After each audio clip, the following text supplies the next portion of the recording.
Hey, welcome to the channel and welcome to Okinawa in Japan. For the next few videos we're going to explore some of the amazing places on the most southern prefecture in the beautiful land of the rising sun.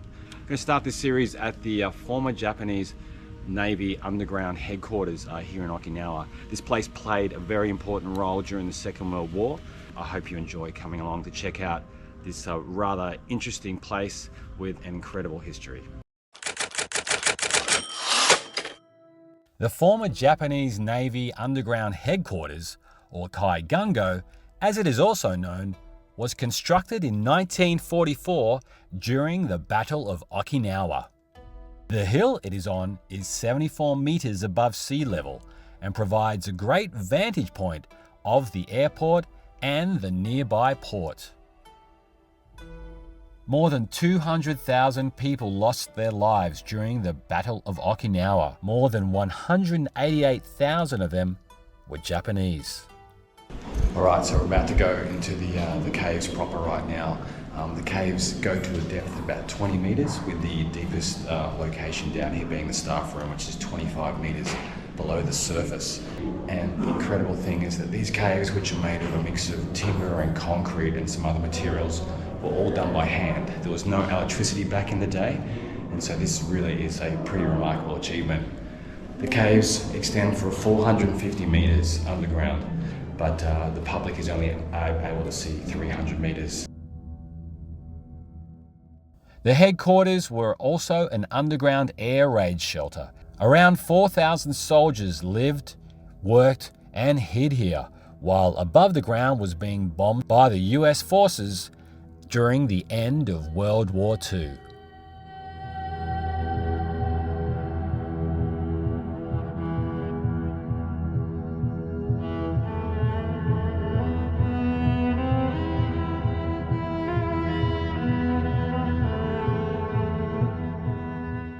The tunnels opened to the public in 1970, and today, for around $5, visitors can descend into this labyrinth of incredible tunnels and learn about the not-so-distant past.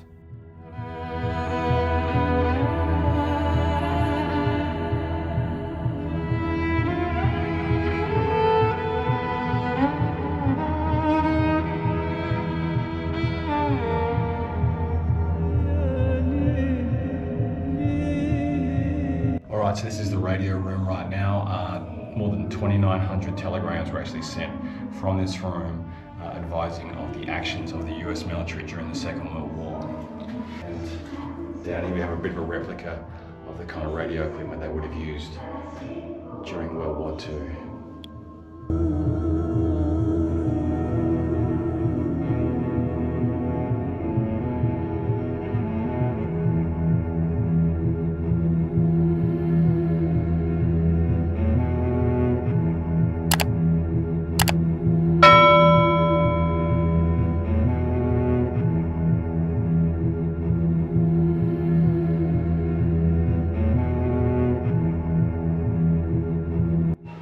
Alright, so this room is the code room, and once again it's incredible that they were able to build a cavern of this size, 20 meters underground.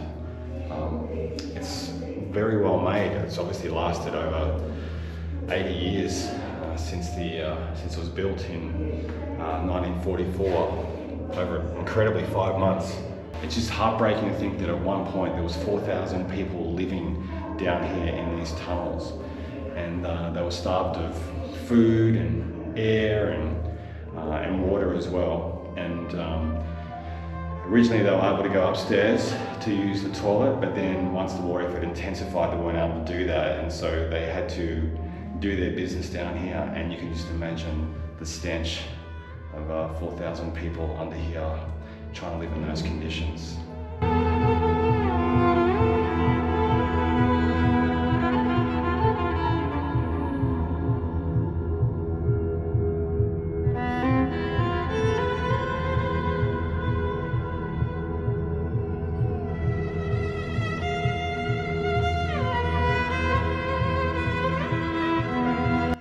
As I said earlier, it's extraordinary when you understand that this was built by hand, all built by hand, like hoes and pickaxes, and their own hands were the people who built this were used to create these tunnels. No electricity at all, probably like minimal lighting. Yeah, it's an incredible achievement of engineering.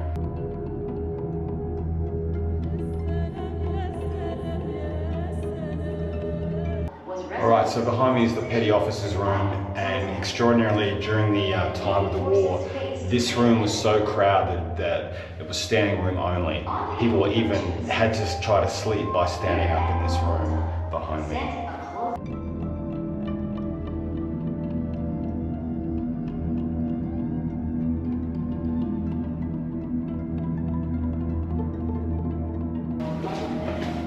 Oh, ouch. It's hit my head. Alright, one thing to be aware of is that these tunnels were built for Japanese people, not for 5'11" Westerners. I just bumped my head on the tunnel back there. So if you do come here and visit, please be wary of that. Ouch.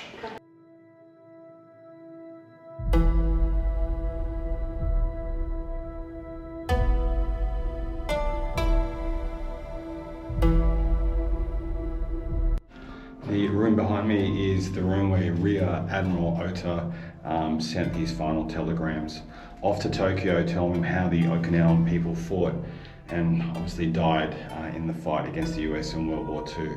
Rear Admiral Ota Minoru started his post as commanding officer in January 1945, 2 months before the US invaded Okinawa. On June 13, he, along with 6 staff officers, committed suicide in the tunnels.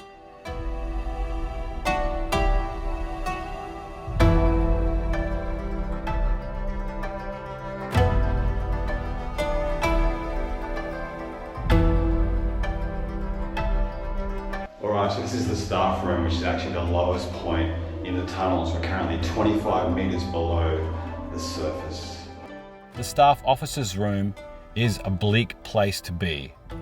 Several officers committed suicide here by hand grenade, and you can still see remnants of grenade fragments in the walls.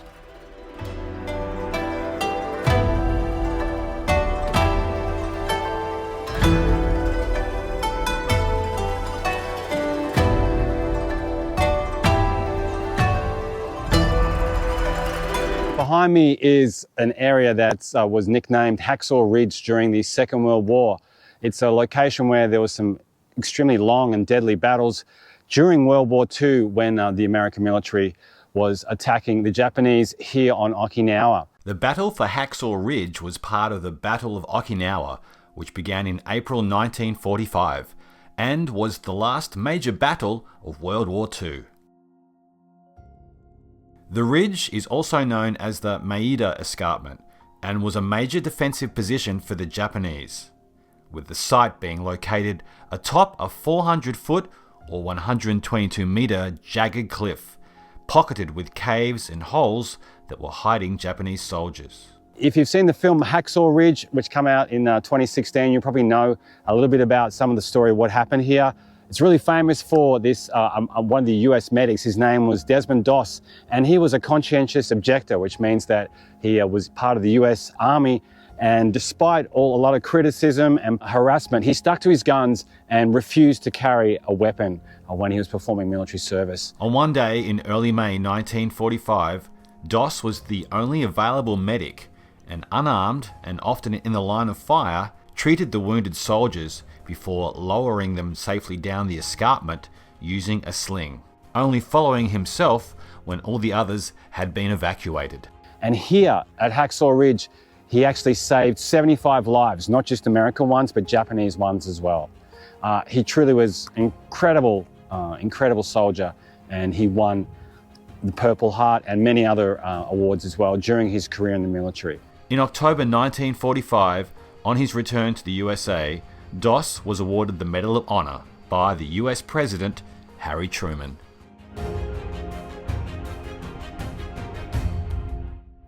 This place is a really solemn reminder of what has happened, what happened in this place during World War II, which is only like 80 years ago. And looking down at that countryside down there behind us, incredible place, incredible piece of history, and something that we should never ever forget. Along with Desmond Doss, and we should never ever forget his efforts and the fact that he stayed true to his beliefs and he was still able to help all those people really is incredible.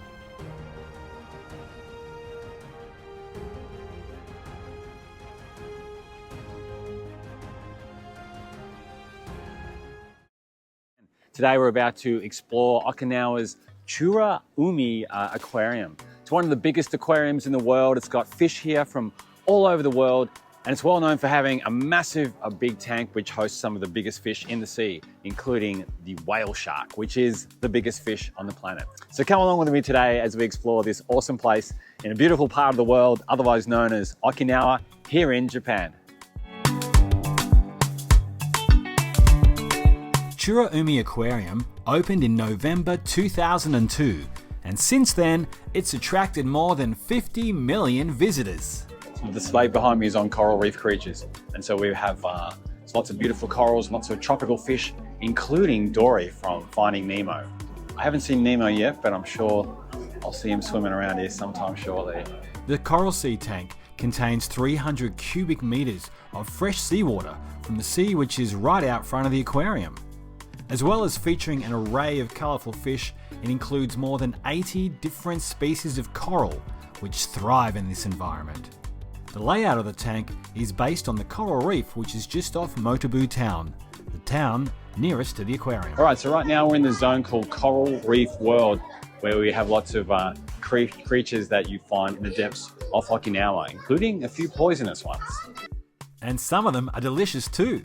Who's up for a bit of lobster? In case you hadn't already worked it out, this is a very popular place here in Okinawa. This is a Saturday when we're visiting, and it's also in the middle of winter, so it's not even the busy tourist season, and there's tons of people here today.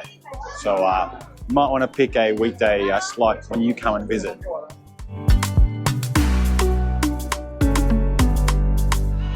Alright, these ones are called pygmy sweepers, and they are my favourite fish here so far. Look at them. They are just buzzing.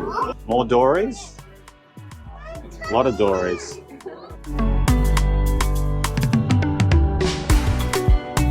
All right, in this tank we have a sea snake. There's 5 types of sea snake here on Okinawa. And we have some very brave, or maybe some very crazy fish. These fish switch gender. They're called Serenidae.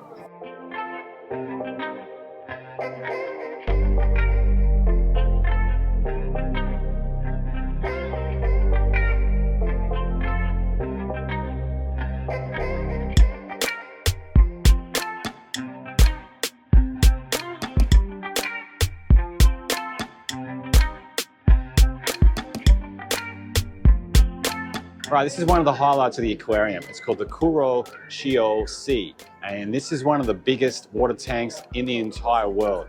It's so big because it has to house incredibly big fish like whale sharks, which can grow up to 8.8 meters, and other incredible creatures like massive manta rays.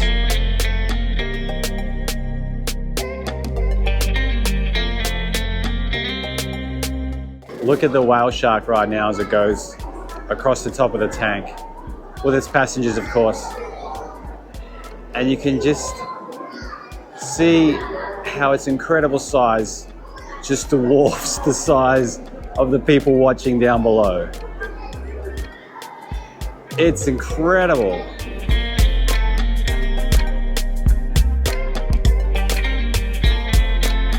This piece of plastic right behind me is actually 603 millimeters thick, or just over 60 centimeters thick. This is how thick the wall is of that massive tank that we just saw earlier in the video. Look at how wide this is. This is wider than my entire width.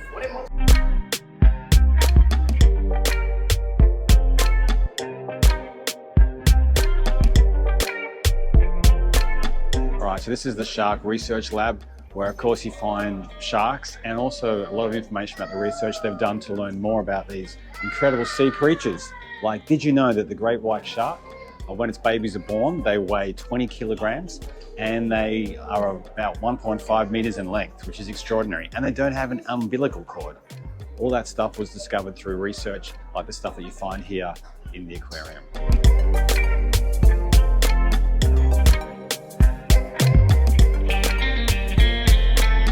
I always find the other fish that live in a shark tank with a shark are incredibly brave, or they've got a death wish. Because surely they're going to know that one day the big guy in there is going to get a little bit peckish and I may well be his finger food. All right, so this one behind me is the aqua room, and this is actually a really cool part of the aquarium, because when you're sitting down here, it actually feels like you are underwater and you're looking up and you can even see the fish swim above you. It's pretty surreal.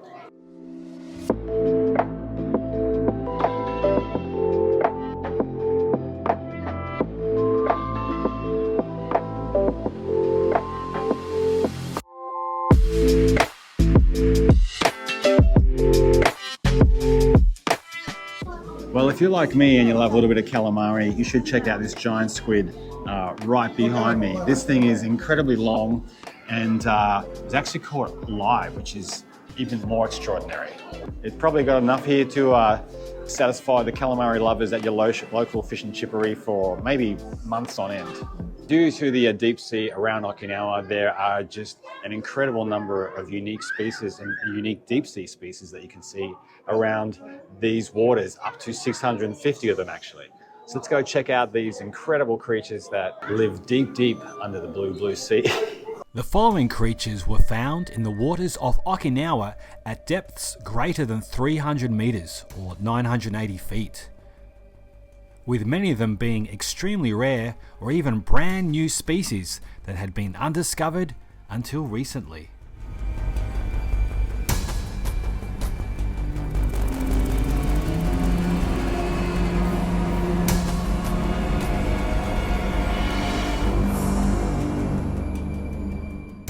So this is called a split fin flashlight fish, and it's very hard to see, but if you look really closely you can see these little lights which are actually on the fish, and helps give it some light where it's swimming deep in the depths of the ocean. How incredible is that? There you go. Amazing. Next to me is a rather unique creature. It's called a goblin shark, which lives at depths of 200 meters beneath the ocean surface. It's a rather unusual creature because you see these jaws here, or what happens is they're almost tucked inside their head most of the time the shark is swimming. But when it sees prey, in a matter of 0.6 of a second, these front jaws can jump out and snap and just sort of grab its prey and then extract it back into the shark for its dinner. Incredible creature. The sea turtle pools are home to a collection of beautiful turtles, including loggerheads, green turtles, olive ridley turtles, and hawksbill turtles. The latter are rarely bred in captivity, but the aquarium has successfully bred 3 generations of these animals, the first place to do so in the world.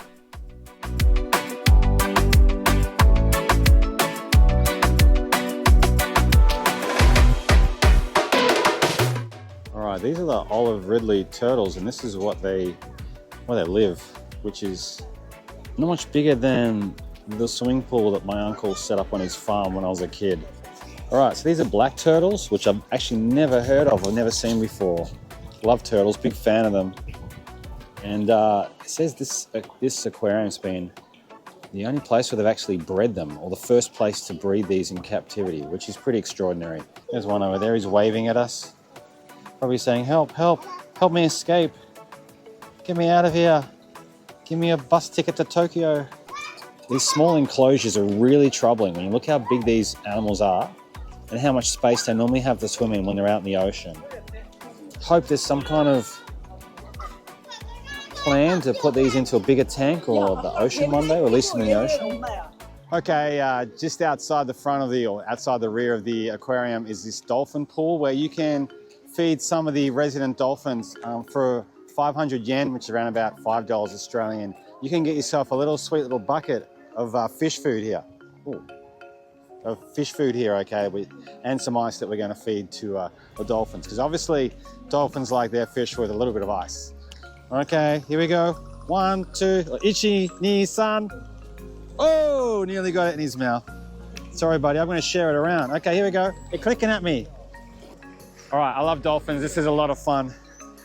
It's troubling how small the pool is though, but gee, I don't know. When you look at those cute little faces. Got some ice, you want ice? There we go. Oh, we got that. Ice is cold. 1, 2, 3. Oh, here we go. Here's big Gutso again. All right, look at those teeth, Gutso. There we go. Oh, sorry, terrible throw, my fault. All right, as I delve into my bucket for the last little bit of fish, here we go. All right, ready? Oh, look at that. I've got a show on. Bombs away. 1, 2, 3. Who wants it? Who wants it? Gutso? Oh, hit him on the head. Oh, there they go. It's always like when I'm not watching. Why is that? These dolphins know, don't they? Look at that. Oh, hello. In today's episode, we're going to check out Shuri Castle. In times gone by, this place was the diplomatic and cultural center of the Ryukyu kingdom. And today, this place has incredibly high historic and cultural value and is a registered World Heritage Site. This place sounds amazing and I'm really excited to show it with you. So come along, let's go check it out together. The kingdom of Ryukyu existed for 450 years, from 1429 to 1879. It was ruled as a tributary state of China during the Ming Dynasty. In 1609, it came under Japanese control, although it did keep some of its autonomy, before being annexed in 1879 to form the Okinawa prefecture. During this time, a unique Ryukyuan culture emerged through trade with Japan, Southeast Asian countries, and of course China. Built in the 13th century, Shuri Castle, or Shuri Castle, was the kingdom's epicenter of culture, politics, and diplomacy. And until 1879, it was also the royal residence of the Ryukyuan royal family. In 1945, the castle was almost completely destroyed during the Battle of Okinawa. But in 1992, it was restored and opened to all as a national park.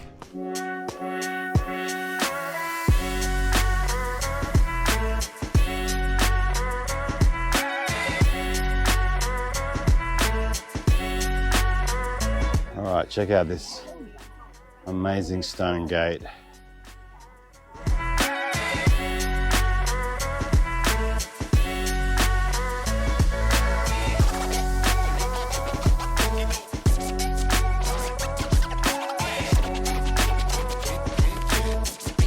These stone gates behind me are really impressive.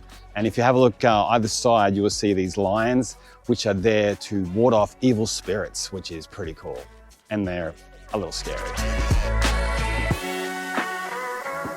Yeah, there's nothing I love more than stairs. Actually, stairs are pretty good for a workout, and there's plenty for you to choose from right here.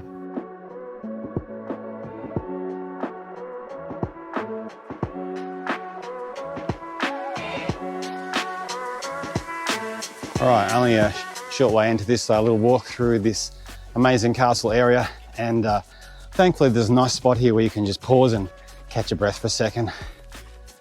But hey, how's that view?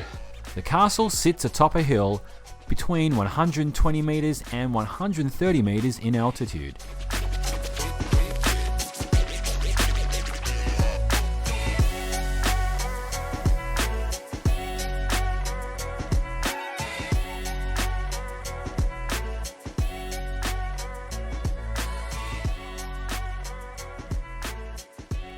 Tragically, in 2019, a massive fire destroyed all but 7 of the key buildings of the castle. Reconstruction efforts are continuing, with the castle expecting to be completed sometime in 2026.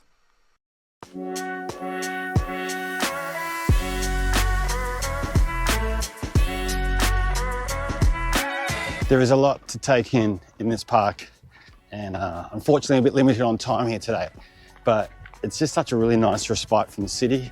Not a lot of green areas I've seen when I've been cruising around like the urban areas today. So yeah, this place with these beautiful trees and ferns makes a really welcome respite.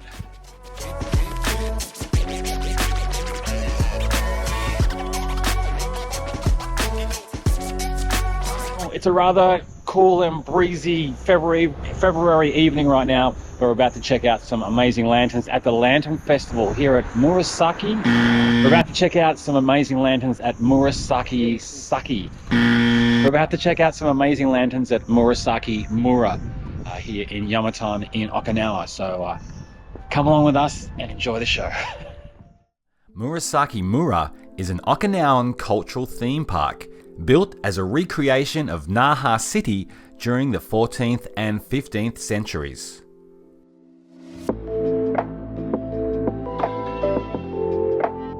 All year round, it offers visitors the chance to step back in time and connect with Okinawa's unique culture. In wintertime, the park is adorned with over 3,000 lanterns as part of the Ryukyu Lantern Festival. Actually been fortunate enough to go to a few different lantern festivals in different places like Taiwan, where I used to live, and also in Adelaide in South Australia. They have a great lantern festival there as well, where those ones are just temporary exhibitions. This one here looks a lot more permanent, and some of the exhibits are really quite exquisite.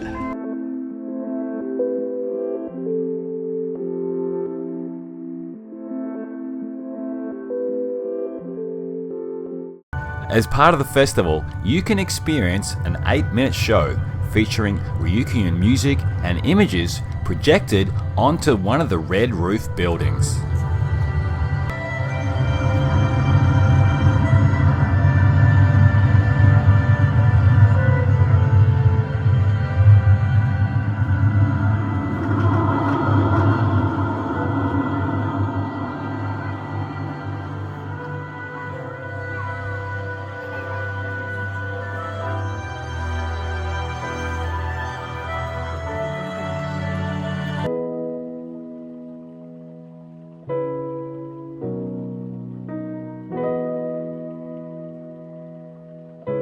The park offers 32 different craft workshops, including lantern making, with all the lanterns on display on this particular boulevard being made by local school kids.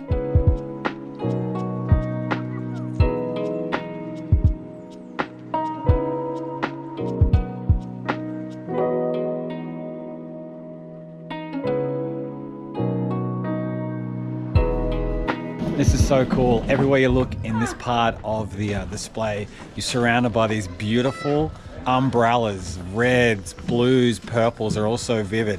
And of course, you do have the odd dragon or two. It's quite an extraordinary display. And everything is so well maintained, which is exactly as you'd expect from something here in the amazing country of Japan. God, look at those lanterns.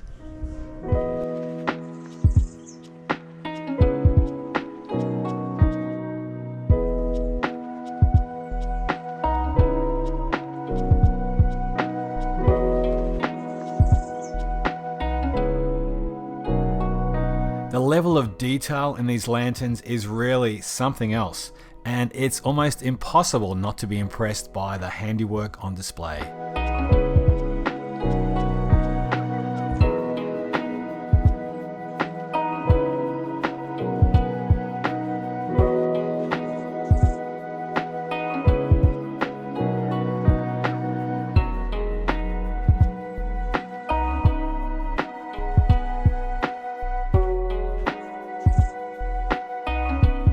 Towards the rear of the park, you will find these amazing handmade lanterns, mostly animals and birds, but if you look very closely, you can also find one cat-like robot.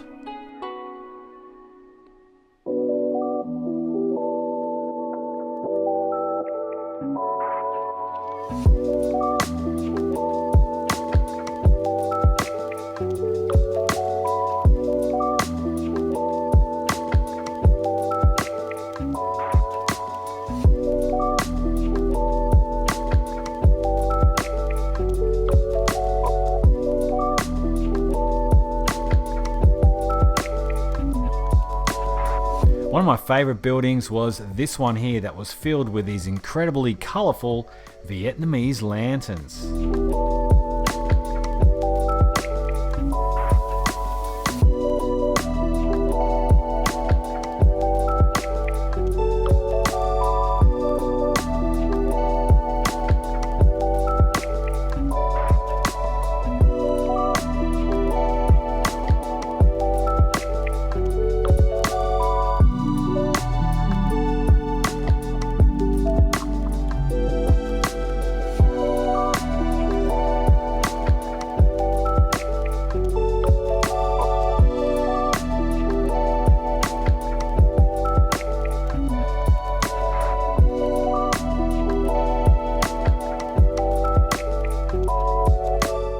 Fans of Japanese TV may recognize the park as the set of the TV series Ryukyu no Kaze, or Winds of Ryukyu, that was filmed here in the park in the early 1990s.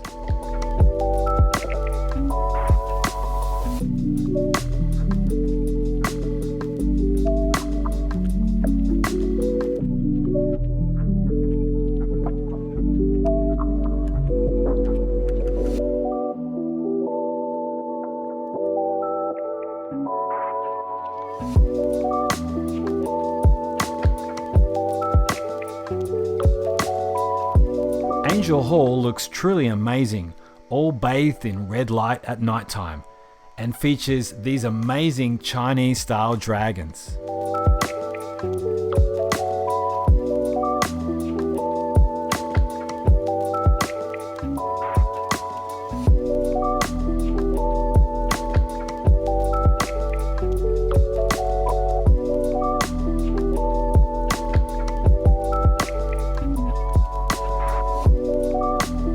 If you picked up a strong Chinese influence in the buildings and adornings at Murasaki Mura, well, you'd be correct. For 400 years, the Ryukyu kingdom ruled what is now Okinawa and its surrounding islands. And during that time, it was a tributary state of China during the Ming Dynasty before coming under Japanese rule in the early 1600s.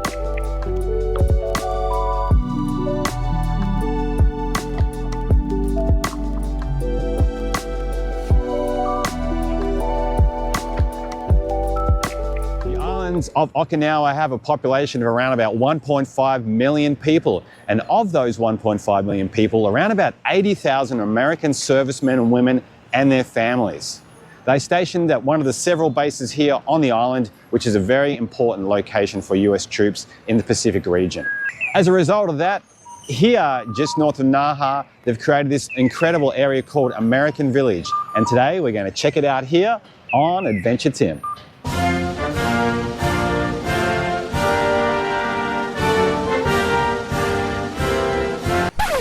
During the daytime, this could be anywhere USA.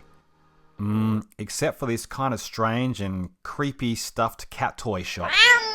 But at nighttime is when American Village really comes alive in a blaze of colour and light. And on the weekend, they even have fireworks. Somebody cue Katy Perry. Hang on, we don't have rights for that one. How about Flute Fireworks by Hartzman? Feel free to ooh and ah.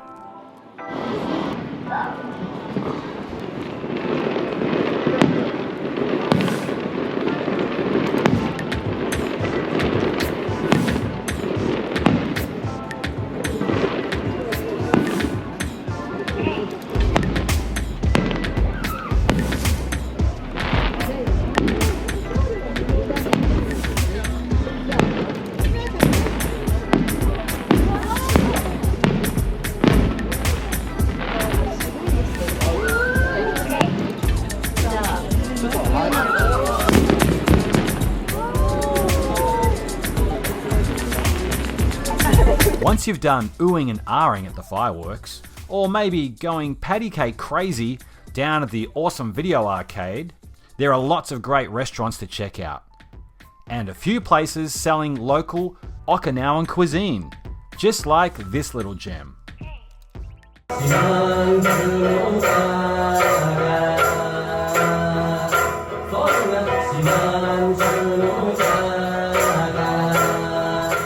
With the sound of the sanshin ringing in our ears, the sanshin being a local instrument, my mate Dewey and I started exploring the amazing menu.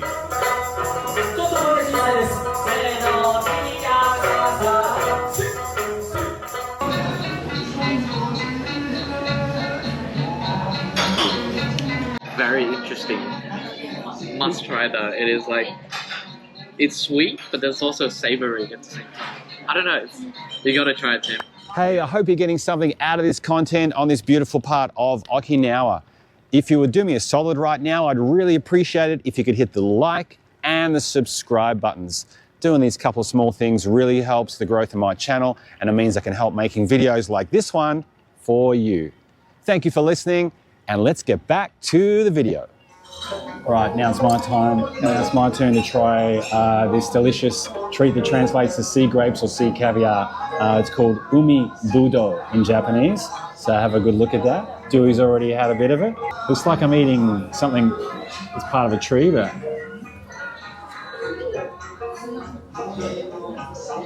wow, that's a bit salty. So you can tell it's definitely from the ocean, and it actually grows just off Okinawa in the shallow waters around this island. But its flavor is like quite unique. They've also provided this dipping sauce or vinegar or something here, so we're going to give that a crack as well. See how it tastes on that. Oh, let's go ahead and get it out now. You do need the vinegar. Oh wow, yeah, this actually adds quite a different flavor to it. Yeah, so I think that's a good idea, that sort of add that bit of vinegar.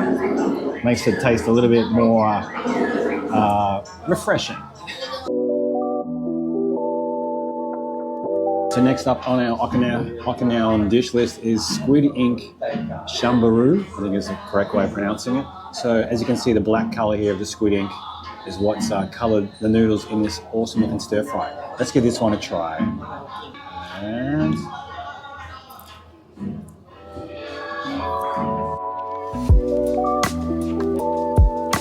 oh my gosh, that is delicious. Combined with that little bit of pork, those noodles are so finely cooked. This actually tastes amazing. So don't be put off by the color. This is totally oishi, which means tasty in Japanese.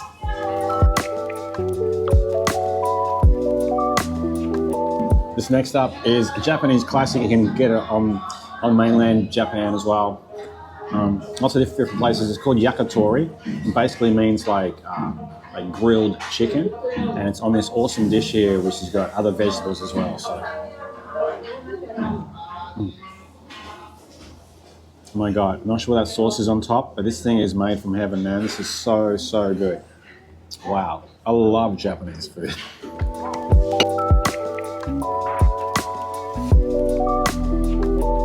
All right, so this is the one dish I was most looking forward to trying here in Okinawa. It's called rafute, which is basically like braised pork, their braised pork dish. It's got ginger and some other spices added to it, and it looks kind of delicious. So there's a big piece of the pork there now.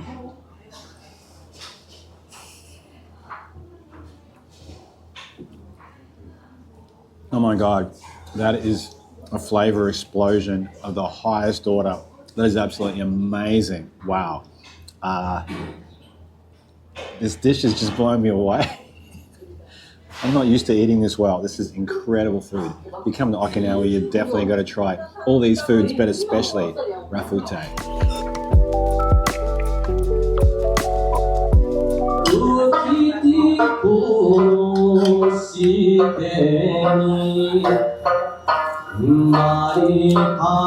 It's actually quite sweet.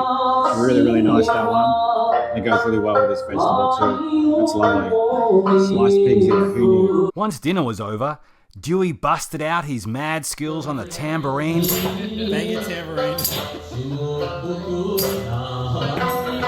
And then suddenly, everyone was up dancing in a joyous Okinawan celebration.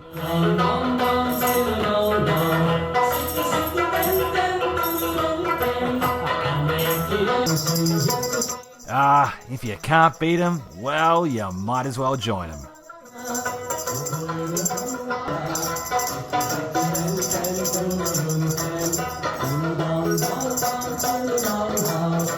I highly recommend any visitor to Okinawa to dive into its amazing culture and try the foods and meet these wonderful people. A big thanks to the amazing crew at Kana Sanya for making our night truly special. It was one of the absolute highlights of my time on this beautiful island. Okinawa is certainly a place of surprises. You never know what you're going to find in this beautiful island. To check out more about this wonderful part of the world, you want to click on this video over here next. Thank you for listening today. I do appreciate your support, and I'll see you in the next video.